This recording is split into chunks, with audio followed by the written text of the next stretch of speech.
নমস্কার বন্ধুরা, আজকে বানাবো মাছের ঝাল। একটু অন্য ধরনের মাছের ঝাল তো আমরা সবাই খাই, তো আজকে একটু অন্য ধরনের রেসিপি তোমাদের দেখাচ্ছি। তো মূলো আলু বেগুনগুলো ভেজে নিয়েছি ভালো করে। এবার পেঁয়াজকলিটা ভাজিনি, পেঁয়াজকলি কাঁচা লঙ্কা এটা তেলের মধ্যেই দিয়ে দিলাম, কালো জিরে দিয়ে টমেটোটাও দিয়ে দিলাম।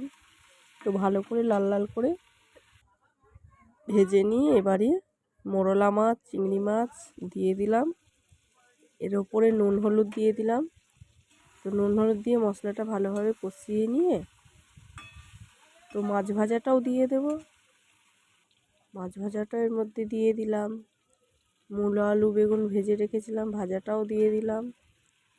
তো দিয়ে এগুলো দিয়ে ভালোভাবে কষিয়ে নিয়ে সামান্য খানিক জল দিয়ে দেব। জলটা দিয়ে খানিকক্ষণ ফুটিয়ে নিয়ে মানে আমার মাছের রান্নাটা হয়ে গেল। তো ভালো লাগলে অবশ্যই একটা সাবস্ক্রাইব লাইক করবেন। অসাধারণ মাছের রান্না বন্ধুরা,